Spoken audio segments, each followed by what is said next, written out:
Hello दोस्तों, स्वागत है आपका अपने चैनल लेटेस्ट फार्मेसी में एक नए बहुत ही ज़्यादा इंपॉर्टेंट लेक्चर के साथ। क्योंकि यहाँ पे आपको मिलने वाला है आपके सब्जेक्ट फार्मास्यूटिकल एनालिसिस का कंप्लीट सिलेबस का ओवरव्यू एंड साथ ही साथ आपको मिलेंगे हर एक यूनिट से इंपॉर्टेंट क्वेश्चन जो कि 2 मार्क्स के होंगे एंड उसका सॉल्यूशन भी आपको प्रोवाइड हो जाएगा आपके इसी लेक्चर में। एंड ये लेक्चर आपके लिए बहुत इंपॉर्टेंट क्यों है? क्योंकि अगर इससे रिलेटेड कुछ भी आपको हर एक यूनिट से मिला है 10 to 15 क्वेश्चंस, अगर उससे रिलेटेड कुछ भी आपका 10 या 7 मार्क्स के पैटर्न पे भी आता है तो वहां पर भी आपकी बहुत हेल्प करेगा।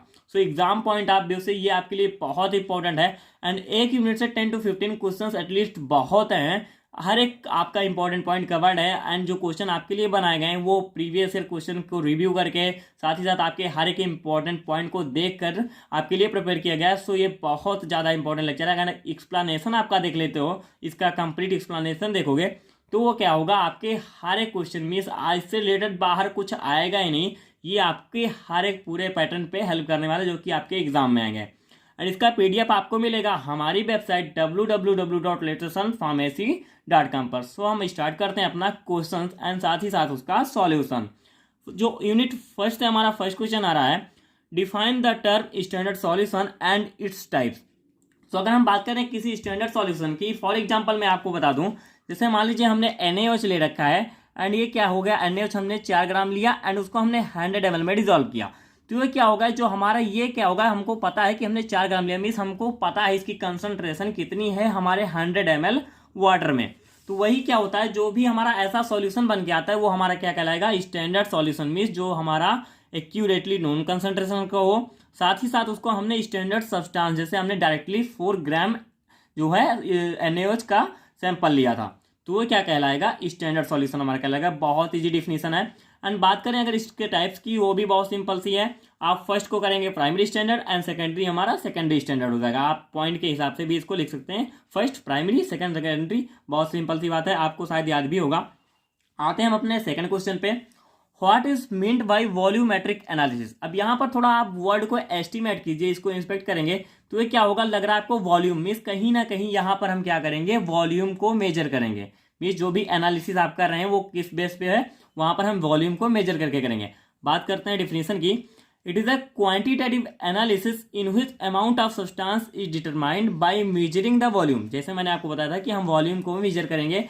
एंड क्योंकि ये क्वांटिटेटिव एनालिसिस क्यों कहलाया, क्योंकि यहाँ हम वॉल्यूम जैसे होगा तो वो अमाउंट में होगा, इसीलिए हम इसको कहेंगे क्या, क्वांटिटेटिव एनालिसिस है। साथ ही साथ हम क्या है, उस सब्सटेंस को डिटरमाइन करने के लिए हम उसका वॉल्यूम मेजर कर रहे हैं। तो ये हमारा हो जाता है वॉल्यूमेट्रिक एनालिसिस। नेक्स्ट पॉइंट आता है डिफाइंड नॉर्मेलिटी। बहुत सिंपल सी है, आपने 10th एंड 12th में भी इसके बारे में कुछ ना कुछ आपको इसका जिक्र जरूर मिला होगा। तो बात करें अगर नॉर्मेलिटी के बारे में, नंबर ऑफ ग्राम और mole equivalents of solute present in 1 litre of solution. Simple सा है एंड इसका फॉर्मूला हमारा आता है, जो हमारा n इक्वल टू, जो हम नॉर्मेलिटी होती है उसको हम n से डिनोट करते हैं, and gram equivalents of solute and volume of solution in litre, ये हमारे इसका फॉर्मूला होता है जो हमारी नॉर्मेलिटी होती है। नेक्स्ट क्वेश्चन हमारा आ रहा है, डिफाइन द टर्म मोलेरिटी। मोलेरिटी क्या होता है, जिसको हम अगर कहें तो हिंदी में आपने पढ़ा होगा मोलरता। It is the total number of moles of solute per litre of solution. Normality and molarity में ज्यादा कुछ वहां पर क्या आपका क्या था, नंबर ऑफ ग्राम इक्विवेलेंट था, यहाँ पर है क्या, number of moles of solute per litre of solution. बस इतना सा डिफरेंस है, फार्मूला आपका ये हो जाएगा। एंड मैं आपको बता दूं, ये आप जो भी लिखेंगे एग्जाम के तौर पे, तो यहाँ पर आपको पहले डालनी है हेडिंग मोलेरिटी एंड उसके बाद आपको डेफिनेशन लिखनी है एंड उसका फॉर्मूला भी आपको देना है, तभी आपको जो आपके 2 मार्क्स हैं वो कंप्लीट मिलेंगे। एंड अच्छे मित अगर आप ये नहीं चाहते कि हमारा एक भी मार्क्स कटे यहाँ पे, अगर 2 मार्क्स में ही हम बात करें, एंड इससे रिलेटेड क्वेश्चन आपका कॉम्बिनेशन में भी आएगा। अगर 7 मार्क्स मिलेंगे तो मे भी आपको मोलेरिटी पूछ लेगा, इसके डिफिनेशन पूछ लेगा एंड साथ ही साथ इसका पूछ लेगा, इससे कोई रिलेटेड न्यूमेरिकल छोटा सा पूछ लेगा कि आप मोलेरिटी को क्या है कैलकुलेट कीजिए। नेक्स्ट आ रहा है, यहाँ पर आपको एग्जांपल देखेंगे तो मोलेरिटी जो मैंने बताई थी नॉर्मेलिटी, वो भी आपको अच्छे से समझ आ जाएगी। डिफाइंड नॉर्मेलिटी जो कि आपको पता ही चल चुका है, how you will prepare 0.1 NaOH solution for 100 ml। अब यहाँ पर आप क्या करेंगे, पहले इक्विवेलेंट वेट आपको निकालना होगा जो कि NaOH का। अब मैंने इसको कैलकुलेट करके रखा है जिससे यहाँ पर ज़्यादा टाइम वेस्ट ना हो, मैं ज़्यादा से ज़्यादा तुरंत आपको बताता चलूँ कि ये ऐसे ऐसे होगा। तो वहाँ पर अगर मैं लिखने वाला रखूँगा तो ज़्यादा टाइम लग जाएगा। सो यहाँ पर आप कैलकुलेशन को ज़रा समझते चलिए, बस बहुत ईजी है, ज़्यादा कुछ है नहीं इसमें। इक्विवेलेंट वेट क्या होगा, जैसे आपका NaOH है उसका आप क्या निकलिए मॉलिक्यूलर वेट निकालिए जो कि 40 ग्राम आएगा। जैसे Na का होता है 23, O का 16 होता है एंड H का 1, तो आपका टोटल 40 आएगा। टू मेक 1 NaOH मीन्स अगर आप एक नॉर्मल बना रहे हो NaOH सॉल्यूशन तो वहां पर आपको 40 ग्राम आपको 1 लीटर में डिजोल्व करना पड़ेगा। पॉइंट को समझिएगा, 40 ग्राम आप 1 लीटर में ले रहे हो। अब इसी के बेसिस पे आप करोगे, अगर 0.1 मीन्स 1 का आप कर दिए 0.1 एन कर दिए, तो वहां पर आप कितना लोगे 4 ग्राम लोगे। क्यों लोगे, क्योंकि यहां पर वो एक नॉर्मल बता रहे थे, अब वही अगर आपका 0.1 नॉर्मल आ गया तो मतलब आपका 40 ग्राम जो था वो क्या हो जाएगा 0.1 के हिसाब से, तो आपका 4 ग्राम आ जाएगा। तो ये आपकी वैल्यू आ जाएगी कि हाँ हमको अगर हम 0.1 नॉर्मल बनाना हो तो हम 4 ग्राम लेंगे, उसको हम 1 लीटर में डालेंगे। नेक्स्ट आपका पूछ रहा है लेकिन यहाँ पे कि आपको 100 ml में बनाना है, तो उस पॉइंट के हिसाब से अगर आप लेके चलेंगे तो 100 ml के लिए 1 ml ऑफ फॉर 100 ml, जिस अगर आप 1 ml ले रहे हो, जैसे to make 0.1 and NaOH 100 ml of water, तो यहाँ पर आपको क्या करना है, जैसे 4/1000 आप 1 लीटर के लिए ले रहे थे, अब इसी को क्या कर दीजिए आप 100 से मल्टीप्लाई कर दीजिए, मीन्स आप 100 ml के लिए कर दोगे तो वो आपका कितना आएगा 0.4 ग्राम। एंड ये एक्यूरेट आपका वैल्यू आएगी कि अगर आप 0.1 एन आपको NaOH सॉल्यूशन बनाता है इन 100 ml, तो आपका कितना आपको NaOH लेना होगा 0.4 ग्राम। ये क्वेश्चन पूछा भी गया है प्रीवियस ईयर क्वेश्चन पेपर में, सो मैंने दिया। एंड इससे रिलेटेड कोई जरूरी नहीं कि सेम आ जाए, लेकिन इससे रिलेटेड वैल्यू चेंज करके आ सकता है, इंपॉर्टेंट है एंड आता जरूर है क्वेश्चन, या नॉर्मलिटी या मोलिटी के जरूर पूछ लेता है कोई ना कोई कैलकुलेशन बेसिस पे। तो ये आप अच्छे से प्रिपेयर करके जाइए कि हमें कैसे निकालना है। बहुत सारे मेथड्स के थ्रू है, लेकिन मैंने इजी मेथड दिया है यहाँ पे कि आपको ज़्यादा कुछ इसमें देखना ना पड़े कि कैसे कैसे कहाँ से क्या वैल्यू निकल के आ रही है हमारी। Calculate normality of 20 gram NaOH पर 100 ml सॉल्यूशन। अब यहाँ पर आपको क्या है 20 ग्राम दे रखा है, वहां पे आपको क्या बनाना था 0.1 n बनाना था। अब यहाँ पर भी आप इक्विवेलेंट मास ऑफ NaOH, जैसे आपको पता है 40 ग्राम आपका है। अब इक्विवेलेंट मास आपको पता चल गया, ये मास जो उसका टोटल मॉलिक्यूलर वेट है। अब यहाँ पर उसका इक्विवेलेंट मोल निकालना होगा आपका। इक्विवेलेंट मोल जैसे आप क्या करेंगे, जो आपका मास है mass of the substance upon equivalent जो भी है मोल्स आपके NaOH हैं, तो 20 आपका मास दे रखा है, जो उसका मॉलिक्यूलर वेट है वो आप रखोगे तो आपका ये मोल आ जाएगा 0.5 ग्राम मोल, जो आपका इक्विवेलेंट आ गया।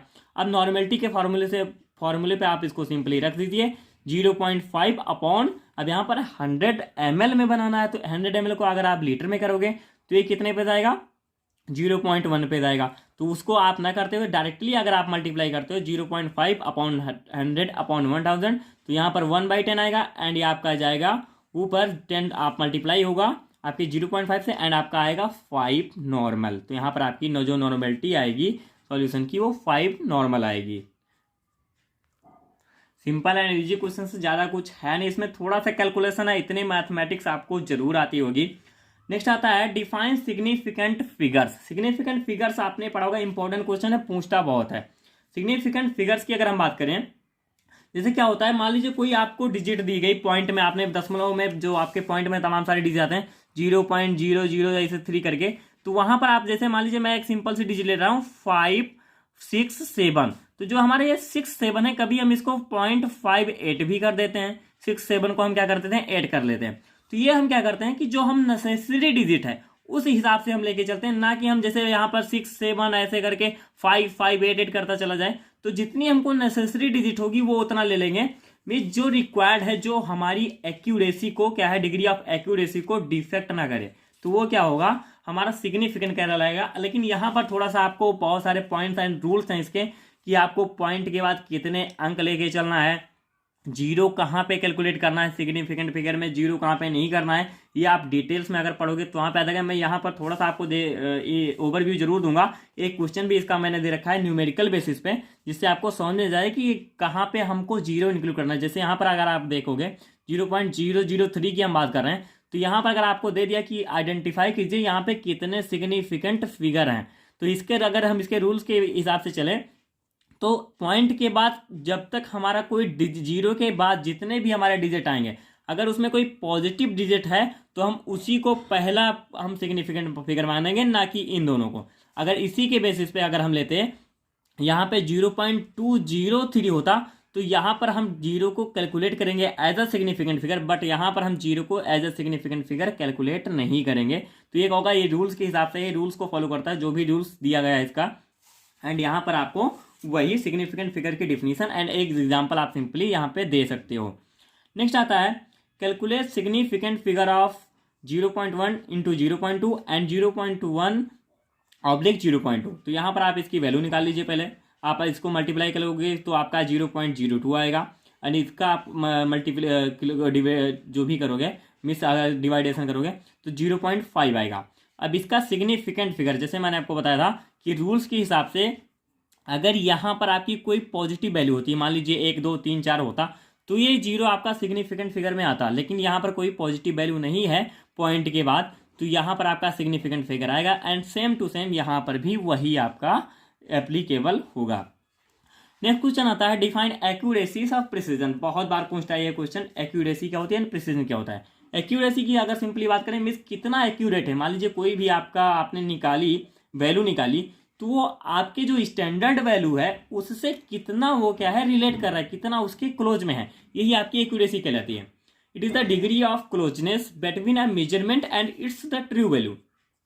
ट्रू वैल्यू क्या होती है, जो आपकी स्टैंडर्ड वैल्यू है, जो आपकी दी गई है। जैसे आपको पता है कि 40 ग्राम आपका है NaOH, जो मैंने आपको जस्ट एग्जांपल दिया था। लेकिन यहाँ पर क्या होता है, जैसे आप Na का लोगे मॉलिक्यूलर वेट, तो वहाँ पर क्या होता है 22.5 होता है बस, बट हम उसको कहीं के 23 ले लेते हैं, मीन्स अलग अलग लिखा होता है। फॉर एग्जाम्पल मैं यहाँ पे आपको दे रहा हूँ, तो वहाँ पर हमने 40 ग्राम ले लिया, तो उससे अगर 22.5 लोगे तो वहाँ पर थोड़ा सा मे बी रिजल्ट चेंज हो जाए, तो वो रिजल्ट आपके कितना एक्यूरेट होगा एंड ये वाला आपके कितना क्लोज है, वही उसकी क्या होगी, एक्यूरेसी कहलाएगी। नेक्स्ट आता है प्रिसीजन। प्रिसीजन क्या होता है, रिपीटनेस ऑफ एनी रिजल्ट। मीन्स आप कोई भी मेजरमेंट आपने किया, मान लीजिए आप टाइट्रेशन कर रहे हो तो उसमें एक वैल्यू आपकी 0.3 आई, एक वैल्यू आपकी 0.5 आई, एक वैल्यू आपकी 0.2 आई। मिस ये क्या हो गया, इसका आप सम टोटल निकालोगे, यही आपका मिस उस वैल्यू को मिस जो भी आपने मेजरमेंट कर रहे हो उसको आप रिपीट कर रहे हो। मिस कई बार आप उसको करोगे जिससे कि आपको पता चले कि हाँ हमने जो किया है उसकी वैल्यू सही है कि नहीं है।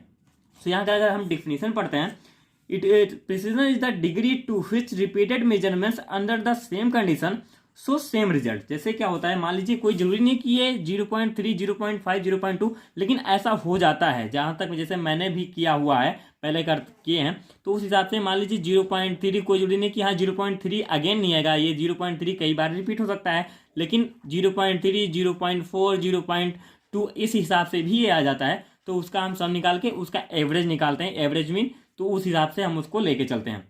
यही आपका प्रिसीजन कहलाता है। एंड ये हम किस लिए करते हैं कि हमारी जो एक्यूरेसी है वो कितनी आ रही है, कितना हमारा मेथड सही है या हमारा टाइट्रेशन कितना सही है, उसी के लिए हम क्या करते हैं, इसको निकालते हैं, जिससे हमारी एक्यूरेसी अच्छी से अच्छी हो। नेक्स्ट क्वेश्चन हमारा आता है डिफाइन एरर। एरर क्या होती है, एरर सिंपल सी बात है, एरर मीन्स कहीं ना कहीं इसमें त्रुटि आती है, मीन्स कुछ हमारा जो रिजल्ट है वो गलत आ गया। तो जैसे मान लीजिए आपका रिजल्ट आना था 0.5, वो रिजल्ट 0.1 आ गया, मीन्स ये बहुत ज़्यादा डिफरेंस होता है। अगर 0.5 0.4 या मिस उसके एटलीस्ट में होता तो हम चलो कह सकते थे कि हाँ मे बी एवरेज या कुछ इन्वायरमेंटल कंडीशन की वजह से चेंज हुआ। बट यहाँ पर क्या है, ज़्यादा वेरी कर रही है हमारी जो वैल्यू है, तो ये हमारी एरर कहलाएगी। मीन्स जो हमारा ट्रू वैल्यू है उससे जो हमारी जो नॉन वैल्यू, जो स्टैंडर्ड वैल्यू है, उससे मेजर्ड वैल्यू कितना डिफरेंस कर रही है, यही हमारा एरर कहलाता है। एंड यही आपकी डिफिनीशन भी कह रही है। नेक्स्ट आते हैं define limit test. Limit test क्या होता है एंड इसको हम क्यों करते हैं। तो अगर लिमिट टेस्ट के डिफिनीशन की बात करें, इसका एक स्टैंडर्ड डिफिनीशन है एंड यही आपको लिख के आना है, इसमें ज़्यादा कुछ चेंज करना ही नहीं, ज़्यादा क्या कुछ भी चेंज नहीं करना है। Limit test is the quantitative or semi-quantitative test designed to identify and control small quantities of impurity which is likely to be present in a sample। अब इस डिफिनेशन को जरा आप समझिए। मीन्स लिमिट टेस्ट होता क्या है, मान लीजिए आपके पास कोई सैंपल है ये, तो उसमें जो भी आपका सैंपल है उसको क्या करोगे आप, उसमें quantitative and semi quantitative test जो भी है उसको करोगे। और क्यों करोगे, क्योंकि वहां पर आपको आइडेंटिफाई करना है उसमें क्या क्या हमारा जो क्या इम्प्योरिटी प्रेजेंट है, एंड जो हमारी इम्प्योरिटी प्रेजेंट है उसको हम कंट्रोल भी करते हैं। तो यही आपका कहलाता है लिमिट टेस्ट।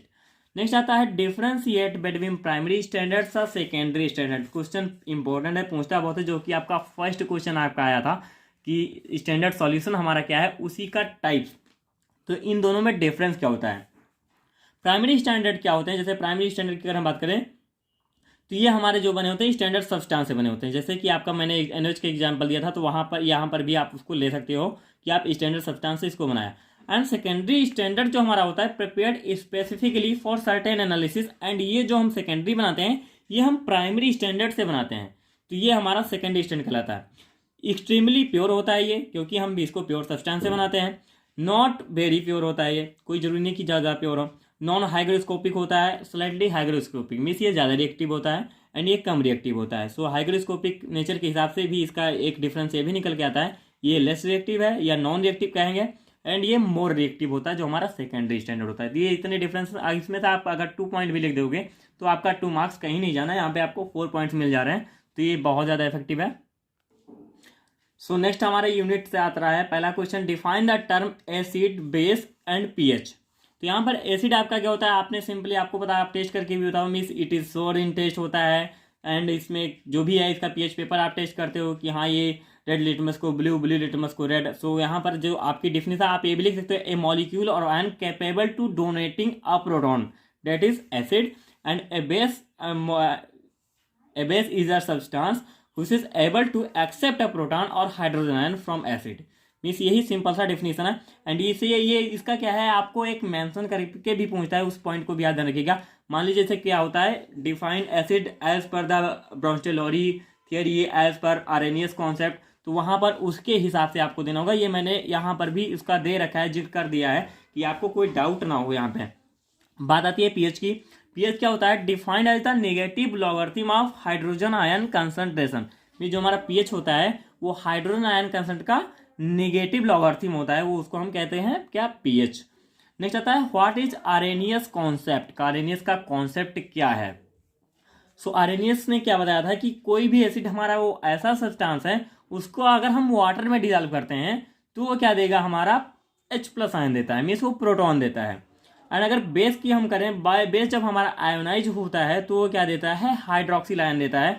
जैसे यहाँ पर आप देखिए, यहाँ पर हमने सिंपल सा एग्जांपल ले रखा है, एंड ये मैंने जो एग्जांपल्स लिए हैं ये आपके बहुत ज़्यादा स्टैंडर्ड बुक के नहीं है, मैं पहले आपको बता दूं, क्योंकि जो एग्जांपल जो ज़्यादा से ज़्यादा बुक्स हर एक कॉलेजेस में चल रही हैं, ज़्यादातर निराली पीबी में जो भी बुक पढ़ाई जा रही है, तो उसी का मैंने एग्जांपल भी दिया है। मान लीजिए अगर आपने इसको पढ़ा हो, मैं दूसरा ला के डाल दूँ, उसमें आपको कन्फ्यूज़न हो, तो उसी को अवॉइड करने के लिए मैंने वही दिया है जो इस बुक में है, क्योंकि मैं एक्स्ट्रा अगर कहीं से अलग डाल दूंगा तो वो कन्फ्यूजन में भी क्रिएट कर सकता है, तो वो आपके लिए अच्छा नहीं होगा, क्योंकि यहाँ पर हमको ईजी बनाना है ना कि टफ बनाना है।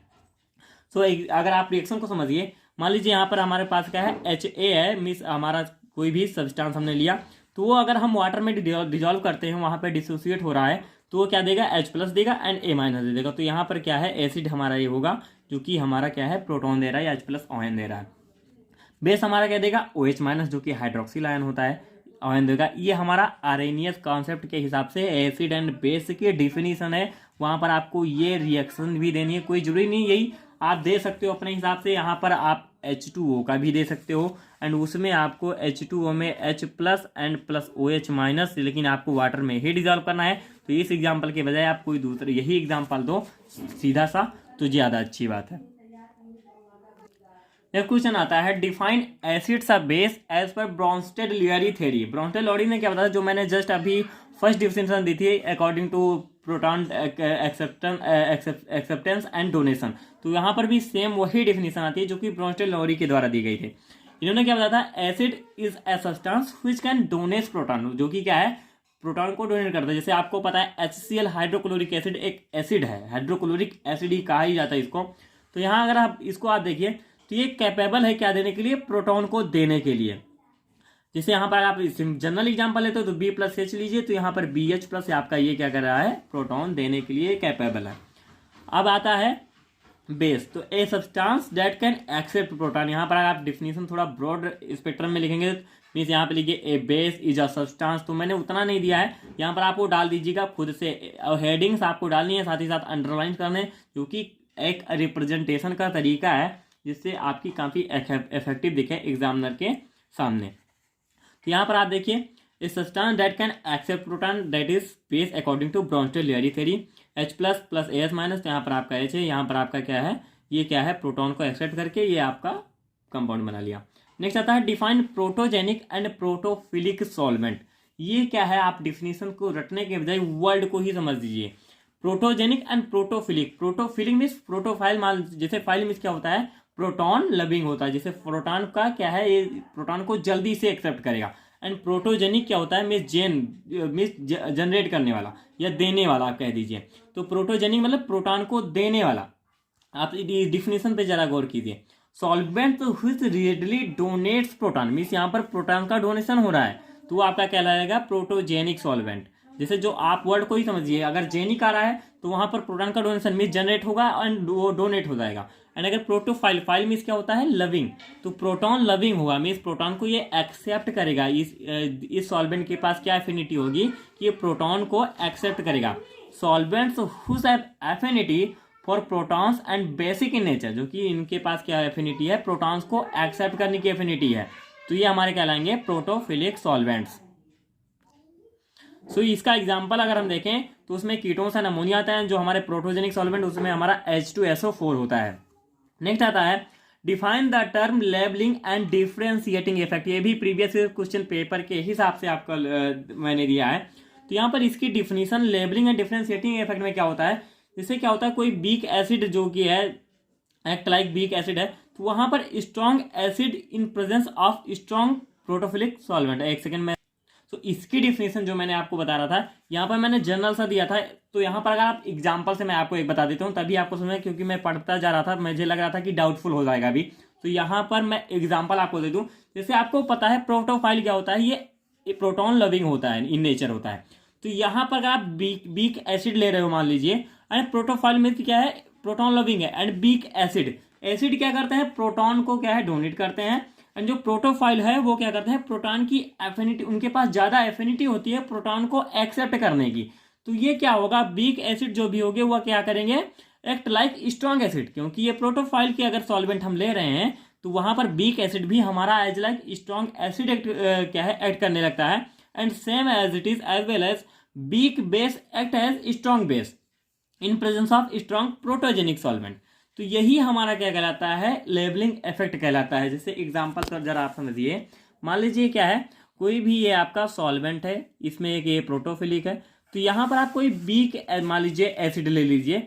तो बीक एसिड मान लीजिए हमने ए ले लिया, या ग्लेशियल एसिटिक एसिड कह दीजिए, या बीक एसिड, एंड आपका CH3COOH भी है, तो आप उसको ले रहे हैं। तो ये भी आपका क्या करेगा, एक्ट लाइक स्ट्रॉन्ग एसिड, क्योंकि यहाँ पे जो प्रोटोफिलिक सॉल्वेंट है उसके पास ज्यादा एफिनिटी है, इससे क्या है, प्रोटॉन को एक्सेप्ट करने की, तो अपने तरफ प्रोटॉन को खींचेगा, तो उसी के हिसाब से ये स्ट्रॉन्ग एसिड की तरह एक्ट करने लगता है। तो वही and same as it is opposite आपका जाता है। अगर आप यहाँ पर प्रोटोजेनिक सॉल्वेंट लेते हो तो जो भी हमारा बेस होगा उसके पास भी क्या होगी, कैपेबिलिटी होगी कि वो इलेक्ट्रॉन को, जो भी हमारा प्रोटोजेनिक सॉल्वेंट है वो भी इलेक्ट्रॉन को रेडली डोनेट करने की कैपेबिलिटी आ जाएगी। तो यही हमारा कहलाएगा लेबलिंग इफेक्ट। नेक्स्ट आता है डिफरेंशिएटिंग इफेक्ट। तो यहां पर डिफरेंशिएटिंग इफेक्ट में क्या पॉइंट होता है, जैसे आपने लेबलिंग इफेक्ट देखा, डिफरेंशिएटिंग इफेक्ट क्या कहता है, मीन्स क्या होता है, मान लीजिए आपने कोई एसिड लिया, तो क्या होता है, उनके पास डिफरेंट डिफरेंट डिग्री होती है डिसोसिएट होने की। डिफिनीशन जरा आप पहले पढ़ लीजिए, फिर मैं आपको समझाता हूं। In it various acid dissociate at different degree and have different strength, this is called differentiating effect. Solvent known as differentiating solvent. मान लीजिए आपने कोई क्या है एसिड ले लिया, तो क्या होगा, उसके पास हर एक एसिड के पास डिफरेंट डिफरेंट स्ट्रेंथ होती है डिसोसिएट होने की, मीन्स डिफरेंट डिग्री होती है उनके पास डिसोसिएट होने की। तो वही क्या कहलाता है, उनका डिफरेंशिएटिंग इफेक्ट कहलाता है। एंड जो इस टाइप के सॉल्वेंट होते हैं वो कहलाते हैं डिफरेंशिएटिंग सॉल्वेंट। एग्जांपल जरा देखिए, less basic non aqua solvent glacial acetic acid जो हमारा होता है वो perchloric acid dissociates more compare to hydrochloric acid. मान लीजिए आपका जैसे less basic non aqua solvent आप लेते हैं ग्लेशियल एसिटिक एसिड, तो वहां पर हमारा जो होगा परक्लोरिक एसिड क्या करेगा, वो ज्यादा रिपीटली डिसोसिएट होगा in compare to hydrochloric acid. जबकि आपका हाइड्रोक्लोरिक एसिड ज्यादा क्या होता है, एक्टिव इन नेचर होता है, लेकिन फिर भी आपका परक्लोरिक एसिड ज्यादा डिसोसिएट होगा। वो हमारा किस पे, यही आपका कहलाता है डिफरेंशिएटिंग इफेक्ट, जो कि हर एक की स्ट्रेंथ के जो भी उनकी डिग्री है डिसोसिएशन की, तो उसके हिसाब से ये क्या है, ये इफेक्ट अकर होता है। नेक्स्ट आता है व्हाट आर इंडिकेटर्स। इंडिकेटर्स क्या होता है, आपने टाइट्रेशन किया होगा, वहां पर आपने बहुत बार देखा होगा कि हमारा रिजल्ट आता है किसी कलर्ड फॉर्म में होता है। तो मिस वहां पर जैसे मान लीजिए क्या होता है, कलर इंडिकेटर हम क्यों यूज करते हैं, जैसे कोई भी हमारा एंड पॉइंट आता है, मान लीजिए वो हमको आई जो हमारी नॉर्मल आई से हम नहीं देख सकते हैं, तो वहां पर हम कुछ ना कुछ ऐसा सब्सटेंस मिलाते हैं जिसके पास स्पेसिफिक कलर होता है, जो कि एंड पॉइंट पे क्या होता है हमको दिख जाता है, जिससे हम डिटरमाइन कर सकते हैं। तो ये हमारा इंडिकेटर का डिफिनीशन आप पढ़ लीजिएगा, यहाँ पर समझते चलिए, बस डिफिनीशन आप पीडीएफ से पढ़ेंगे ज़्यादा अच्छा रहेगा।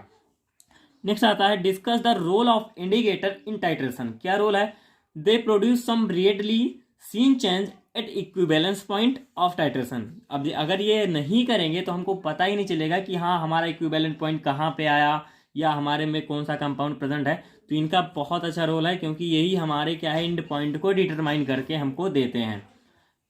नेक्स्ट आता है what is universal indicator, give example. Universal indicator जैसे आप, मैं सिंपल सी बात करूं, अगर आप एसिड लेते हो या बेस लेते हो तो उसको चेक करने के लिए आप पीएच पेपर का यूज करते हो, वो आपका कलर के फॉर्म में आपको रिजल्ट देता है। तो वही है, वो भी आपका एक इंडिकेटर है। एंड फिनोप्थिलीन आपका जो है वो भी एक यूनिवर्सल इंडिकेटर है।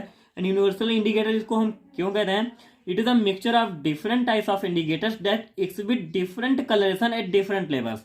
जैसे डिफरेंट डिफरेंट लेवल पे या डिफरेंट आपको कलर देगा। जैसे आपको पता है कि एसिड आप लेते हो, तो एसिड में आपका अगर देखते हो कि यहाँ पर आप ब्लू देते हो, ब्लू लिटमस को रेड का हो जा रहा है, तो वो क्या होगा, अगर आप एक पीएच मान आपका पीएच के पे वेरी करता है, एक अगर आपका रहेगा तो ज़्यादा एसिडिक हो गया, फिर 2 3 4 ऐसे ऐसे करके मीन जैसे जैसे बढ़ता जा रहा है उसी हिसाब से उसकी कलर पे इफेक्ट आता जा रहा है, मीन्स वो कलरेशन चेंज होता जा रहा है। यहाँ पे आपका थोड़ा डल हो जाएगा, फिर डल, फिर उसका डल, तो लाइट कलर हो जाएगा ये, और लास्ट में एकदम न्यूट्रलाइज हो जाएगा। तो वही आपका क्या कहलाता है, यूनिवर्सल इंडिकेटर, जो कि हर एक लेवल पे आपको उसी हिसाब से आपको कलरेशन दे, उसी हिसाब से आपको एंड पॉइंट दे। नेक्स्ट आता है differentiate between acid and base. मैंने अभी तक एसिड बेस के बारे में आपको बहुत कुछ बता दिया है, तो यहाँ पर मैंने सेल्फ असेसमेंट दे दिया है कि एसिड बेस के बारे में क्या कुछ है, ये आप खुद से ही बना डालो। क्योंकि यहाँ पर मैंने एसिड बेस के बारे में कि वो सो टेस्ट का होता है, उसके पीएच कैसे होते हैं, पीएच के हिसाब से फिर उसको आप डिफ्रेंशिएट कैसे करोगे, उसका फिर कलर के हिसाब से क्या होता है, ब्रॉन्स्टेलोरी कॉन्सेप्ट एंड जो भी आरएनएस कॉन्सेप्ट, इतना कुछ मैंने एसिड बेस के बारे में बताया। तो उसी हिसाब से आप इसका डिफ्रेंसिएशन अपने हिसाब से लिख लीजिएगा, बहुत अच्छा है, इतना आपको भी करना बनता है। नेक्स्ट आता है what do you mean by non aqueous titration. Non aqueous means यहाँ पर वाटर प्रेजेंट नहीं रहेगा। अब वाटर प्रेजेंट नहीं रहेगा तो कोई ना कोई हमारा क्या होगा, सॉल्वेंट हम यूज करेंगे। जो हमारा सॉल्वेंट होगा वो क्या होगा, ऑर्गेनिक सॉल्वेंट हम यूज करते हैं। Titration in which the analysed substance is dissolved in a solvent which does not contain water. Means अगर आपका कोई भी सॉल्वेंट आपने लिया वो वाटर को कंटेन नहीं किया हुआ है, तो आपके नॉन एक्वस टाइट्रेशन आप फॉलो आप कर रहे हो। नेक्स्ट आता है और right a short note on amphiprotic solvent. Amphiprotic क्या होता है, मीन्स जो कि प्रोटोजेनिक प्रोटोफिलिक मैंने आपको बताया था। मीन्स एक उसमें क्या होता है, एक डोनेटिंग इन नेचर होता है, एक प्रोटॉन डोनेटिंग होता है, एक प्रोटॉन क्या है एक्सेप्टिंग। मीन्स वो क्या करता है, उसके पास एफिनिटी होती है कि वो प्रोटॉन को एक्सेप्ट करे। लेकिन जो एम्फीप्रोटिक सॉल्वेंट होते हैं वो डोनेट भी कर सकते हैं एंड वो एक्सेप्ट भी कर सकते हैं। मीन्स उनके पास दोनों कैपेबिलिटी होती है। Solvents which are able to donate as well as accept proton, जैसे आपका CH3COOH होता है, तो ये आपका कहलाएगा एम्फीप्रोटिक सॉल्वेंट। नेक्स्ट आता है what is precipitation transition. Precipitation मतलब यहाँ पे आपका कोई ना कोई पीपीटी बन के आएगा। प्रेसिपिटेशन आपने किया होगा, वहाँ पर जैसे आप लीजिए, आप अगर जैसे कहा गया होगा कि आप सोडियम का अगर आप सॉल्यूशन बनाते हो तो उसको आप फिल्टर आउट करते हो, क्योंकि उसमें थोड़े जो भी उसके पार्टिकल्स हैं वो पीपीटी के तौर पे नीचे बैठ जाते हैं, तो इसीलिए उसमें फिल्टर करना जरूरी होता है। तो वही आपका क्या है, जैसे आप प्रेसिपिटेशन टाइट्रेशन करते हो, titration which involve the formation of precipitate, आपका जो बन जाता है नीचे, तो वही आपका प्रेसिपिटेशन टाइट्रेशन होता है। Define argentometric titration. Argentometric titration की सिंपल मैं अगर बात करूं तो अर्जेंटोमेट्रिक टाइट्रेशन क्या होता है, यहाँ कहीं ना कहीं अर्जेंटम का यूज, अर्जेंटेनम का यूज हो रहा है, जो कि आपका एजी सिल्वर होता है, उसको हम यूज करते हैं। Titration which use silver nitrate as a precipitating agent is called argentometric titration. यहाँ पर आप अर्जेंटोमेट्रिक टाइट्रेशन इसको कहेंगे क्योंकि हम सिल्वर नाइट्रेट यूज कर रहे हैं। एंड इसका जो लैटिन नेम होता है अर्जेंटेनम होता है, आई थिंक। मीन्स अगर कोई भी डाउटफुल आपको लग रहा है तुरंत चेक कर लीजिए, कोई दिक्कत नहीं है। इतना ध्यान नहीं देता, बस आपको सिल्वर पता है, एजी आपको पता है, तो आप निकाल सकते हो इतना, आपके भी इतने कैपेबिलिटी। आप बी फार्मेसी फर्स्ट सेमेस्टर में आप बी फार्म कर रहे हो, आपने 10th क्लियर किया है, 11th 12th क्लियर किया है, तो इतना आपको पता होगा, शायद हमें ना पता हो, ऐसा हो सकता है। सो आपका एक आ जा रहा है अर्जेंटोमेट्रिक टाइट्रेशन का, यहाँ पर आपको मेथड भी मिल जा रहा है। इसमें 3 मेथड्स थे, मोहर्स मेथड, फजांस एंड बोलार्स मेथड थे।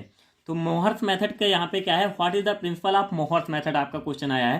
तो इसकी प्रिंसिपल की अगर बात करते हैं तो ये बेसिकली हमारा यूज होता है किसके लिए, हैलाइड्स को डिटरमाइन करने के लिए। हैलाइड्स में आपका जैसे फ्लोरीन, क्लोरीन, ब्रोमीन जो भी आता है, लेकिन यहाँ पर जैसे एग्जाम्पल के तौर पर जो रिएक्शन दी गई है वो क्लोरीन के लिए दी गई है। एंड यहाँ पर इंडिकेटर जो हम यूज करते हैं वो K2CrO4 करते हैं। एंड जो हम हैलाइड का डिटर्मिनेशन करते हैं वो हम किससे टाइट्रेट करते हैं, AgNO3 से। अब यहाँ पर रिएक्शन को आप समझिए कि यहाँ पे प्रेसिपिटेशन कैसे बन के आता है। जैसे आप सोडियम क्लोराइड ले रहे हो एंड वो AgNO3 जो आपका सिल्वर नाइट्रेट है उससे रिएक्ट कर रहा है, तो देन ये क्या बनाएगा, AgCl, जो कि आपका प्रेसिपिटेट फॉर्म करेगा। एंड ये प्रेसिपिटेट आपका व्हाइट प्रेसिपिटेट होगा। एंड फर्दर क्या होगा, जैसे आपका पूरा का पूरा आपका जो आपका ये Na है वो कंज्यूम हो जाएगा, जो आपका क्लोराइड आयन है वो कंज्यूम हो गया यहाँ पे। देन हमारा जो Ag है वो किससे रिएक्ट करेगा, मीन्स आप Ag को ऐड करते जा रहे हो ब्यूरेट के थ्रू, तो वहाँ पर देन हमारा जो Ag है वो किससे रिएक्ट करेगा, जो हमारा हमने इंडिकेटर लिया था, इंडिकेटर हमारा K2CrO4 लिया था। तो जो हमारा Ag अगर जब इंडिकेटर से रिएक्ट करने के बाद क्या हमारे प्रेसिपिटेट देगा, Ag2CrO4 जो हमारा सिल्वर क्रोमेट है, जो कि ब्रिक रेड या रेड प्रेसिपिटेट होता है।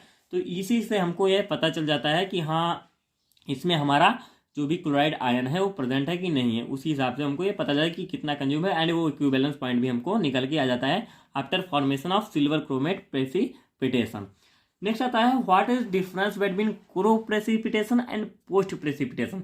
को प्रेसिपिटेशन मीन्स, अगर इसको सिंपल में बताऊं, को मतलब साथ साथ एंड पोस्ट मतलब कि आफ्टर प्रेसिपिटेशन। जैसे मान लीजिए कि आपने कोई सॉल्यूशन लिया, उसमें इम्प्योरिटी एंड जो प्रेसिपिटेशन वो दोनों साथ साथ हो गए, जिनमें जो आपका रिक्वायर्ड है प्रेसिपिटेट है, जैसे यहाँ पर आपका AgCl ऊपर आपने लिया तो वो रिक्वायर्ड प्रेसिपिटेट मान लीजिए एग्जाम्पल पे, तो वो था। और साथ ही साथ उसमें और कोई प्रेसिपिटेट आके है जो भी है वो नीचे आ जा रहा है इम्प्योरिटी के तौर पे, मीन्स दोनों साथ साथ आ रहे हैं, तो हमारा को प्रेसिपिटेशन होता है। लेकिन पोस्ट प्रेसिपिटेशन में इसके जस्ट अपोजिट होता है। यहाँ पर precipitation of undesirable compound occur after formation of main precipitate, means पहले हमारा मेन प्रेसिपिटेट आ जाएगा, आफ्टर दैट जो हमारा अनडिजायरेबल या इम्प्योरिटी जो बेस्ड प्रेसिपिटेट है वो आएगा। डिग्री ऑफ कॉन्टामिनेशन हाई होता है इसमें लो होता है। Precipitation during desirable precipitation after the desirable precipitation, ये दोनों साथ साथ मीन्स उसी के दौरान हो जाता है। जो भी इम्प्योरिटीज़ हैं एंड जो हमारा डिजायरेबल प्रेसिपिटेशन है उसकी के दौरान हमारा इम्प्योरिटी भी आ जा रहा है, लेकिन यहाँ पे ऐसा नहीं है, यहाँ पे वो बाद में आता है। तो ये हमारा क्या कहलाता है, को precipitation post precipitation. Important question है, आता बहुत है, क्योंकि आई थिंक मैंने देखा है कि ये 3 बार प्रीवियस ईयर क्वेश्चन में आपके प्रीवियस 3 ईयर के क्वेश्चन में आया हुआ है, तो ये आप केयर करके पढ़ के तैयार करके जाइएगा। नेक्स्ट हमारा आता है what are masking and demasking agents. Masking agent क्या होता है, मीन्स यहाँ पर आप वर्ड को समझिएगा। मास्किंग मतलब मास्किंग कर रहे हैं, वहाँ पर कहीं ना कहीं उसको हम ढक दे रहे हैं, एंड डी मास्किंग मतलब उसी ढके हुए चीज़ को हम हटा दें। तो मास्किंग एजेंट हम क्यों यूज करते हैं, ये हमारा जैसे कॉम्प्लेक्सोमेट्रिक टाइट्रेशन की अगर हम बात करें, आई थिंक वहीं का है। तो masking agent are use to prevent the interference of unwanted metal ion, while demasking agent जो हमारा जैसे यहाँ पे मास्किंग एजेंट क्या होता है, मान लीजिए हमारे जो मेटल आयन इंडिकेटर्स होते हैं, मेटल आयंस होते हैं, तो कोई अदर इम्प्योरिटी क्या करे, उनसे रिएक्ट ना कर ले, जो भी उसमें अगर प्रेजेंट हो। मान लीजिए कुछ है ऐसा उसमें जो हमारा सिंपल सॉल्यूशन है जो कि मेटल आयन से भी रिएक्ट कर सकता है, आपको पता है, तो वहां पर आप कोई ऐसा मास्किंग एजेंट यूज करोगे जो कि हमारा जो भी इम्प्योरिटी है, जो भी सब्सटेंस है जिसको हम रोकना चाहते हैं कि रिएक्ट ना करे, वो उससे रिएक्ट ना कर पाए, इसके लिए हम उसकी मास्किंग करते हैं। नेक्स्ट आता है डीमास्किंग। इसी मास्किंग को हटाने के लिए हम क्या यूज करते हैं, डीमास्किंग एजेंट का यूज करते हैं। नेक्स्ट आता है और write the formula of EDTA means ethylene diamine tetraacetic acid, and ये होता है इसका फॉर्मूला। मैंने सिंपल मेथड में दिया है, ये आपको कहीं के डैश डैश करके मिल जाएगा, वो भी सही है, गलत नहीं है, ऐसा गलत है, लेकिन ये आपको आसानी से लिखने में भी ईजी है, मैंने सिंपल सा रखा है यहाँ पे लाके। Define metal ion indicators with example. Metal ion indicator क्या होते हैं, ए substance that change colour when it binds with metal ions in solution. Means कोई भी अगर ऐसा सब्सटेंस जो कि मेटल आयन से बाइंड करने के बाद कलर को चेंज कर दे रहा है, वो आपका मेटल आयन इंडिकेटर कहलाएगा। जैसे हमारा Eriochrome black T, Eriochrome red. तो ये मैं एक बात और बता दूं, इसका स्ट्रक्चर आप तैयार कर लीजिएगा तो अच्छी बात है, क्योंकि स्ट्रक्चर इसका पूछता है। मैं भी थोड़ा टफ स्ट्रक्चर आपको लगेगा, चाहे प्रैक्टिस कर लीजिएगा, अभी टाइम है आपके पास। तो वहाँ पर ये क्या होगा, आपको मे भी पूछ सकता है, तो ये इंपॉर्टेंट है। सो मैं ये जो भी स्ट्रक्चर इसका आप देख लीजिएगा। What is chelation and it is for self assessment आपके लिए है। यहाँ पर आप इसको सर्च करते हैं, एक सिंपल सा चिलेशन है। एक मीन्स चिलेट बनता है, कैसे बनता है, क्यों बनता है, एंड इसमें कहाँ पे कोऑर्डिनेशन बॉन्ड होता है, हमारे पेयर्स होते हैं। तो इतना आपने बहुत बार चिलेशन, ये प्रीवियस का भी है, आपने 10th-12th में भी था। सो मैंने यहाँ पे 1-2 क्वेश्चन डाला है, आपको ज़्यादा अगर आपको नहीं समझ आएगा, एंड मैं चाहूँगा कि इसका आंसर आपको हमको कमेंट बॉक्स में भी बताओ, हमको भी पता चले कि हाँ आप हमारे जो भी वीडियोस हमने डाले हैं उसके लिए आप कितना अवेयर हो, आपको कितना समझ में आ रहा है। तो इसकी ये डिफिनीशन आप हमको पढ़ाओगे, ना कि हम आपको पढ़ाएंगे। तो ये आप हमको समझाओगे, हमको कमेंट बॉक्स में इसका आंसर चाहिए, व्हाट इज चिलेशन। एंड इसके प्रीवियस में भी जो सेल्फ असेसमेंट का क्वेश्चन था, अगर आप वो भी भेजते हैं तो I will be very thankful for it, कि हाँ आप लोग भी बहुत ज़्यादा एक्टिव हो, एंड ये हमारे लिए बहुत अच्छी बात होगी। सो एक हमारा इंपॉर्टेंट क्वेश्चन और आ चुका है, डिफाइन डाइजेशन और ऑस्टवाल्ड राइपनिंग। बहुत इंपॉर्टेंट क्वेश्चन है, पूछता बहुत है। एंड जो मैंने यहाँ पे लिखा हुआ है, इससे ज़्यादा कुछ आपको चेंज भी नहीं करना है। मैं पहले आपको बता दूँ, ज़्यादा कुछ जैसे गूगल पे आप खोजोगे, मे भी सिंपल डिफिनीशन मिल जाए, लेकिन कन्फ्यूजिंग होगा। डिफिनीशन थोड़ी बड़ी है, लेकिन उसका अगर पॉइंट आप उसका कॉन्सेप्ट समझ लेते हो तो लिखने में कोई दिक्कत नहीं होगी। जैसे यहाँ पे प्रेसिपिटेशन टाइट्रेशन के बारे में है, on allowing the precipitate to stand in the presence of liquid from which it was originally precipitated. Means कोई भी ऐसा प्रेसिपिटेट जो कि आप उसी सॉल्यूशन से क्या है, प्रेसिपिटेट के रूप फॉर्म में क्या है प्राप्त की हो, तो उसको आप उसी में बने रहने दीजिए, उसको उसी में अलाउ कर दीजिए, उसी में थोड़ी देर कि उसी में स्टे बना रहे। Precipitate large crystal grow at the cost of small once, this process is called digestion और ओस्टोवाल्ड राइपनिंग। ये इसका क्या मतलब निकल के आता है, जरा मैं आपको समझा दूं। जैसे मान लीजिए क्या है, आपने कोई सॉल्यूशन ले रखा है, यहाँ पे आपका ये प्रेसिपिटेट यहाँ पे बन के आ गया, तो उस प्रेसिपिटेट को आप क्या कर दिए, अलाउ कर दीजिए के लिए क्या है, उसी सॉल्यूशन में बने रहने। Precipitate to stand in the presence of liquid from which it was originally precipitate. Means जिस भी से आपने प्रेसिपिटेट किया है उसको आप किसी दूसरे में लेके उसी सॉल्यूशन में आप बने रहने दीजिए। और ये क्यों होता है, मान लीजिए जो आपका ये प्रेसिपिटेट बना, ये इरेगुलर है, ये क्रिस्टल फॉर्म में नहीं है, तो अगर आप अगेन उसका जब यहाँ पे बनता है तो वो बहुत धीरे धीरे स्लोली जब आता है, तो जो क्रिस्टल आपके बनते हैं वो डेंस होते हैं, एंड वो अच्छे क्रिस्टल्स होते हैं, and non irregular in shape होते हैं। तो उसी के लिए हम इसको करते हैं जो digestion and Ostwald ripening, and ये हमारा डाइजेशन कहलाता है, एंड इसको हम ओस्टवाल्ड राइपनिंग भी बोलते हैं। तो ये हमारा क्या कहलाता है, डाइजेशन और ओस्टवाल्ड राइपनिंग। इंपॉर्टेंट क्वेश्चन है, बहुत पूछता है। नेक्स्ट आता है define redox titration. Redox means reduction and oxidation, it is a combination. Means ये दोनों रिएक्शन आपकी साइमल्टेनियसली साथ साथ होती हैं, रिडक्शन एंड ऑक्सीडेशन। रिडक्शन में क्या होता है, रिडॉक्स टाइट्रेशन इन्वॉल्व्स गेन और लॉस ऑफ इलेक्ट्रॉन। मीन्स एक में गेन होगा, जैसे रिडक्शन होगा, एंड ऑक्सीडेशन होगा, तो एक में गेन होगा, एक में लॉस होगा। किस में गेन होगा, किस में लॉस होगा, ये भी आपको क्लियर आउट मैं कर दूंगा। In it redox potential is measured, जिसमें हम क्या करते हैं, रेडॉक्स पोटेंशियल को मेजर करते हैं। जैसे रिडक्शन आप लेंगे, रिडक्शन का रेड, ऑक्सीडेशन का ऑक्स, आपका मतलब जो कि साइमल्टेनियसली होती हैं, ये आपका कहलाता है रेडॉक्स रिएक्शन या रेडॉक्स टाइट्रेशन।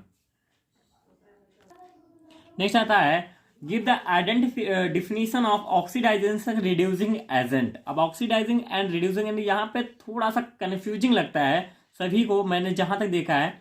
जैसे क्या होता है, substance which gains electron and get itself reduced called oxidizing agent. Means कोई भी आपने सब्सटेंस लिया, वो क्या हो गया, जब उसने इलेक्ट्रॉन को क्या किया, गेन किया, तो क्या हो गया, सॉरी यहाँ पे देखिए क्या है, substance which gains electron and get, ये सही बताया था मैंने। जो सब्सटेंस हमारा होता है वो क्या कर रहा था, देखिए मैं भी यहाँ पे कंफ्यूज हो गया, मैंने खुद देखा हुआ है, बुक भी देखी थी, लेकिन थोड़ा सा समझ में नहीं आया कि हाँ सही बोल रहे हैं कि नहीं। सो यहाँ पर देखिए ऑक्सीडाइजिंग एजेंट क्या कहता है, सब्सटेंस व्हिच गेन्स इलेक्ट्रॉन, में जो इलेक्ट्रॉन को गेन कर रहा है, यहाँ पर मतलब ऑक्सीडेशन हो रहा है, and get itself reduced, means जो भी आपका जहाँ पर ऑक्सीडेशन होगी उसके बाद जो हमारा कंपाउंड बन के आएगा, जो भी एटम या कंपाउंड बन के आएगा, वो हमारा रिड्यूस्ड फॉर्म होगा। मीन्स वो रिड्यूस होगा, कॉल्ड ऑक्सीडाइजिंग एजेंट। में जो भी सब्सटेंस हमारा होगा इलेक्ट्रॉन के गेन करने के बाद रिड्यूस हो जाएगा, उसको हम क्या कहेंगे, ऑक्सीडाइजिंग एजेंट। सेम इसका अपोजिट आपका रिड्यूसिंग एजेंट होता है। मीन्स यहाँ पर सब्सटेंस आपका which loss electrons and get itself oxidise. Means oxidation में क्या हो रहा है, लॉस ऑफ इलेक्ट्रॉन हो रहा है, तो ये आपका कहलाएगा रिड्यूसिंग एजेंट। तो नेक्स्ट आप यहाँ पे देखिए आपके लिए वो भी दी गई है, मैंने एग्जांपल भी दे दिया है। जैसे क्लोरीन आप लीजिए, उन्होंने उसने क्या किया, इलेक्ट्रॉन को क्या किया, गेन किया, और वो क्या हो गया, यहाँ पर ये आपका क्या है, ऑक्सीडाइज फॉर्म है, ये आपका ऑक्सीडाइज है। एंड ये इलेक्ट्रॉन को गेन करने के बाद जो बना ये आपका रिड्यूस्ड हो जाएगा, ये रिड्यूस्ड फॉर्म होता है। अब नेक्स्ट आपका ऐसा आता है रिड्यूसिंग एजेंट। रिड्यूसिंग एजेंट में ये आपका क्या है, रिड्यूस्ड फॉर्म है, एंड ये आपका ऑक्सीडेंट है, जो आपका Fe3+ है, ये ऑक्सीडाइज फॉर्म में आ जाएगा क्योंकि इसने इलेक्ट्रॉन को लॉस कर दिया।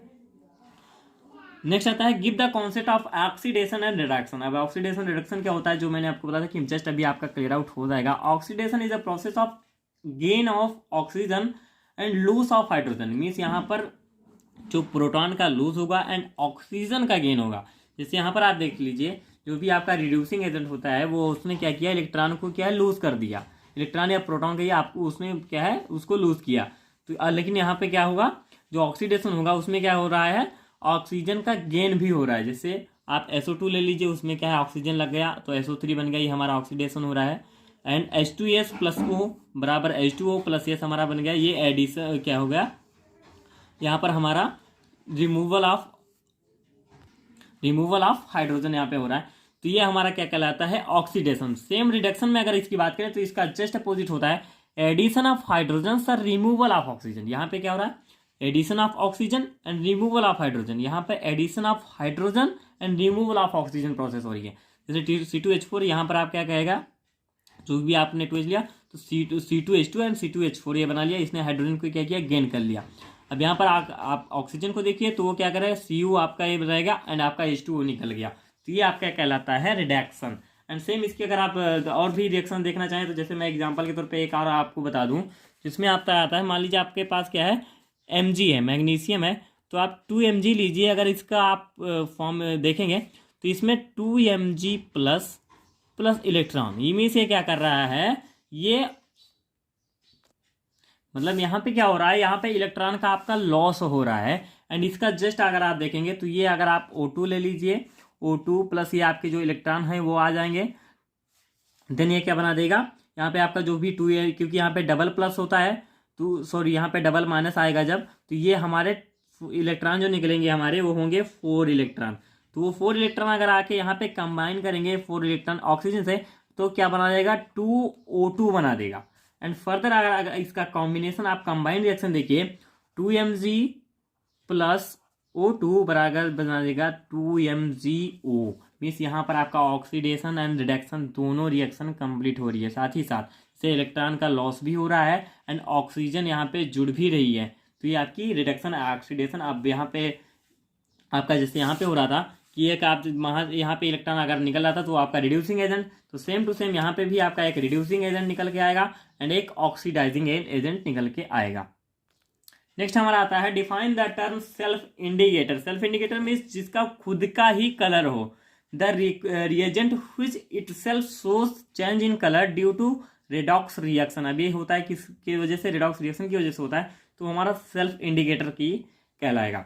नेक्स्ट आता है डिफाइन आयोडीमेट्री सा iodometry. Iodometry both are redox reaction, redox titration.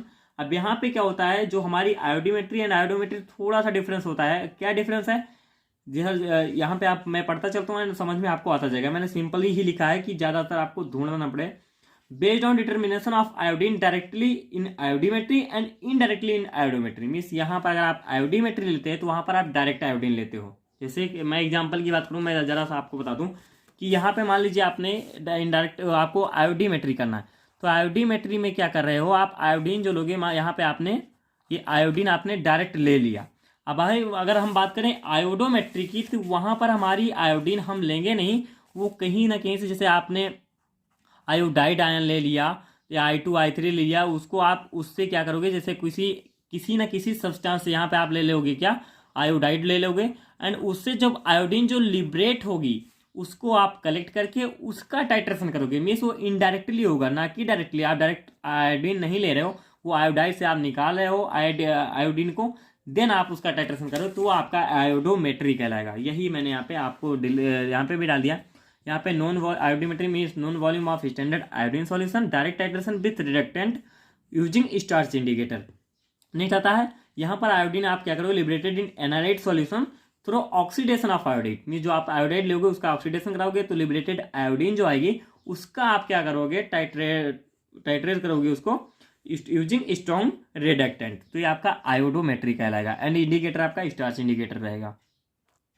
अब आती है हमारी नेक्स्ट एंड लास्ट यूनिट जो कि है यूनिट 5। उसमें हमारा फर्स्ट क्वेश्चन आता है डिफाइन द टर्म्स। उसमें मैंने कंबाइन कर दिया क्वेश्चन को, उसमें polarography, potentiometry and electrochemical method of analysis, इन तीनों की आपको डिफिनीशन देनी है।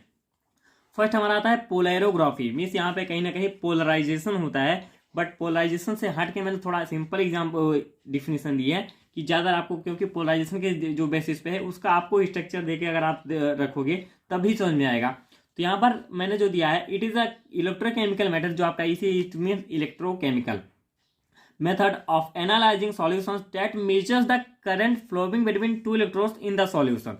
मीन्स यहाँ पे क्या होगा, जो भी करंट फ्लो हो रहा है दो इलेक्ट्रोड के बीच में वो आप मेजर करते हो इन पोलरियोग्राफी में, एंड वही अगर आप धीरे धीरे आप उसका क्या करोगे, वोल्टेज बढ़ाते जाओगे जो आपका अप्लाइड वोल्टेज है, तो वहां पर आप उसकी concentration and nature of solute उसको भी आप डिटरमाइन कर पाओगे। एंड यहाँ पर आपका पोलराइजेशन होता है। पोलराइजेशन कैसे होता है, जब आप करंट को अप्लाई करते हो तब वहां पर क्या होता है, पोलराइजेशन होता है, जो आपने जो भी सॉल्वेंट ले रखा है तो उसी के हिसाब से इसमें जो भी है आपका रिजल्ट वहां पे शो होता है। आप उस पर मेजरमेंट करते हो यूजिंग इंस्ट्रूमेंट, यहाँ क्योंकि इलेक्ट्रोकेमिकल है यहाँ पर किसी न किसी इलेक्ट्रिकल आपको इंस्ट्रूमेंट की जरूरत होगी जिससे आप मेजरमेंट करते हो। नेक्स्ट आता है पोटेंशियोमेट्री। पोटेंशियोमेट्री ये भी क्या होता है, मेजरमेंट ऑफ पोटेंशियल डिफरेंस इसमें होता है। जैसे आपका एक रेफरेंस होता है, एक इंडिकेटिंग होता है, एंड यहाँ पर आप क्या है वोल्टेज को अप्लाई करते हो। वोल्टेज अप्लाई करने के बाद आपका जो भी पोटेंशियल डिफरेंस आ जनरेट हो, जैसे यहाँ पर अगर आप इंडिकेटिंग में क्या करते हो, आपका सैंपल रहता है एंड रेफरेंस ये आपका है, तो यहाँ पर अगर आपका जो भी सॉल्यूट का कंसंट्रेशन आप चेंज करोगे तो वो क्या होगा, वो क्या करेगा, पोटेंशियल में डिफरेंस लेके आएगा, जो कि यहाँ पे आप पोटेंशियोमीटर से डिटरमाइन करोगे, उसको पोटेंशियोमीटर से मेजर करके आपको पता चलेगा कि हाँ इसका ये इतना आ रहा है। एंड रेफरेंस इलेक्ट्रोड आपको एक स्टैंडर्ड वैल्यू देता है, उसी से आपको ये क्या है कंपेयर करके आप इसको पता लगाते हो। नेक्स्ट हमारा आता है electrochemical method of analysis. Electrochemical means कहीं ना कहीं इसमें इलेक्ट्रिकल एंड केमिकल प्रोसेस दोनों हो रही है, वर्ड को आप समझिएगा। A physicochemical method of analysis deals with the electrical quantity और property of a solution. Means वहां पे आप जो सॉल्यूशन आपने लिया जो उसकी केमिकल प्रॉपर्टीज एंड साथ ही साथ उसमें क्या है इलेक्ट्रिकल क्वांटिटी जो है वो भी आप ले रहे हो of the substance to be analyzed qualitatively and quantitatively. Means हम दोनों तरह से करते हैं। एंड जैसे आपका पोटेंशियोमेट्री, कंडक्टिविटी जो भी है, तो ये सारा कुछ आपका आता है electrochemical method of analysis. And further आप 7th सेमेस्टर में पहुंचोगे तो वहां पर आपका बहुत सारे इलेक्ट्रोकेमिकल, उसमें यूवी स्पेक्ट्रोस्कोपी, IR स्पेक्ट्रोस्कोपी, तो ये मास स्पेक्ट्रो, तो ये सारा कुछ आपका जो भी है electrochemical method of analysis means उसमें आप इंस्ट्रूमेंट यूज करते हो, इंस्ट्रूमेंटल मेथड ऑफ एनालिसिस आप कहोगे, एंड वही उस सब्जेक्ट का नेम भी है। नेक्स्ट आता है enlist different type of current use in polarography. तो आपके 5 टाइप के करंट आते हैं, residual, migration, diffusion and kinetic and limiting current. Important है, मैं भी डिफिनीशन भी पूछ लेता, कभी कभी वो भी माइग्रेशन करंट का ज़्यादा पूछा है जहाँ तक मैंने देखा है। तो यहाँ पर आप इसका मे भी तैयार कीजिए, नहीं तो जितना वो नहीं है ये आप याद रखिए कि कितने हमारे टाइप के करंट, क्योंकि इसका आपको मे भी अगर लॉग में पोलरियोग्राफी पूछता है तो ये आपको देना पड़ेगा। तो आपको हेडिंग्स तैयार रहेंगी, थोड़ा बहुत कंटेंट आप पढ़ लीजिएगा तो आपको ये बहुत हेल्प करेगा। नेक्स्ट आता है मेंशन द इलेक्ट्रोबिक इक्वेशन। अभी जो हमारी इलेक्ट्रोबिक इक्वेशन है वो क्या होती है, ID=6। यहाँ पर आपको कुछ इक्वेशन समझने की जरूरत नहीं, मैं आपको एक पहली बात बता दूं, इक्वेशन आप अपने माइंड में रखिए कि मान लीजिए अगर आ जाती है तो हमको यही इक्वेशन डाल देनी है, बस इसको समझने की कोई ज़रूरत है नहीं, ना ही आपको इसका डेरिवेशन करना रहेगा। ID=607 and D12 CM2/3 and T1/6। ये आपको इजी T की पावर 1/6 एंड M की पावर 2/3 में जैसे आपको कंफर्टेबल लगे वैसे बोलिए। ID क्या होता है हमारा, diffusion current in microphages. N होता है नंबर ऑफ इलेक्ट्रॉन्स ट्रांसफर्ड।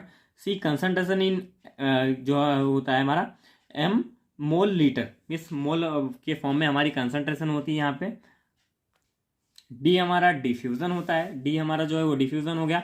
जो हमारा एम है वो mass of mercury drop following पर सेकेंड इन mg, जो भी हमारा मर्करी ड्रॉप है, क्योंकि यहाँ पे हम ड्रॉपिंग मर्करी इलेक्ट्रोड यूज़ करते हैं, तो वो भी उसका जो भी ड्रॉप है पर सेकेंड में जो भी जितने mg में आ रहा है।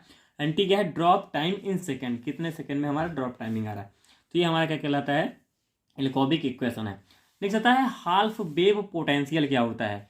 Half wave potential at which concentration of the oxidized sir reduced atoms reduce forms at electrode surface becomes equal. Means जो आपका कंसंट्रेशन है, एक ऐसा पोटेंशियल जिसपे जो आपकी कंसंट्रेशन जो ऑक्सीडाइज्ड एंड रिड्यूस है फॉर्म की है वो दोनों इक्वल हो जाए, वो आपका कहलाएगा हाल्फ वेव पोटेंशियल। इसका फॉर्मूला होता है ई, जो आपका अप्लाइड हो गया, मीन्स जो कि आपकी इलेक्ट्रिकल अप्लाइड है, एंड जो हमारा ई हाफ हो गया जो कि हाफ वेव पोटेंशियल है 0.0592 upon n, and log i d minus i upon i. Means ये आपका आई क्या है, आपका इलेक्ट्रिकल चार्ज हो गया जो आप दे रहे हो, आई आपकी जो करंट होता है जो आप देते हो, एंड यहाँ पे जीरो जो आपका ये कांस्टेंट होता है। एन आपका क्या है, नंबर ऑफ जो भी आपका जो भी ट्रांसफर्ड इलेक्ट्रॉन्स होते हैं, इसका वैल्यू में भी इसकी आपको लिखने की जरूरत भी नहीं है, जो नंबर ऑफ एटम्स हैं इसको भी नहीं लिखिए, बस यहाँ पर आपको फॉर्मूला सिंपली दे देना है। तो ये आपके लिए बस इतना ही बहुत है। हाल्फ वेव पोटेंशियल की डिफिनेशन पूछता है, बट मैंने यहाँ पे आप इसका फॉर्मूला भी डाल दिया,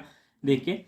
नेक्स्ट आता है ड्रा द बेल लेवल डायग्राम ऑफ इलेक्ट्रोकेमिकल सेल। ये आपको स्ट्रक्चर देख लीजिएगा, गूगल कर लीजिएगा, ज़्यादा कुछ इसमें है नहीं। नेक्स्ट आता है डिफाइन ओम्स लॉ का स्पेसिफिक रेजिस्टेंस। स्पेसिफिक रेजिस्टेंस क्या होता है, the resistance of a conductor of unit length and unit area of cross section. Means कोई भी आपका क्रॉस सेक्शन उसमें एक यूनिट लेंथ आप ले लीजिए, एंड यूनिट एरिया में जो भी क्या क्या रेजिस्टेंस, जैसे रेजिस्टेंस क्या होता है, जो आपका आर आता है वो आप क्या कहलाता है, स्पेसिफिक रेजिस्टेंस, वो कि यूनिट टाइम पे होता है, unit time, unit length and unit section में होता है। जैसे रेजिस्टेंस आपका R equal to rho 1/a, rho आपका कॉन्स्टेंट होता है, एंड जो आपका ए है ये आपका एरिया होता है, जो कि जो भी आपका जो यूनिट एरिया है उसको आप ए से डिनोट करोगे। रो आपका होगा ohm into m square upon m, ये आपका क्या है, रो की वैल्यू जो कि कांस्टेंट रहती है। नेक्स्ट आता है हमारा ओम्स लॉ। ओम्स लॉ क्या कहता है, state that current through a conductor is proportional to the voltage across the conductor. Means जो भी हमारा करंट होगा वो डायरेक्टली प्रोपोर्शनल होगा वोल्टेज के, जो किसी भी कंडक्टर में, जैसे बी इजकल टू आई, जो हमारा वोल्टेज हो डायरेक्टली प्रोपोर्शनल है आई के, एंड इसी को अगर आप इक्वल टू करते हैं तो बी बराबर, जैसे यहाँ पर आप इसको बी प्रोपोर्शनल आई भी कर सकते हो, एंड जो आप इसको इक्वल करोगे V equal to I, A R हमारा कांस्टेंट आके लग जाता है यहाँ पे। तो ये हमारा ओम का लॉ होता है, एंड यहीं पर आपका जो कंप्लीट सिलेबस का ओवरव्यू, साथ ही साथ आपके इंपॉर्टेंट क्वेश्चन सारा कुछ खत्म होता है। कोई भी पॉइंट आपको डाउटफुल लगा हो या कुछ समझ में ना आया हो तो आप हमसे कमेंट बॉक्स में पूछ सकते हैं। इसका PDF आपको मिलेगा हमारी वेबसाइट www.latestandpharmacy.com पर। So like share my video, subscribe my channel latest and pharmacy. Thank you so much.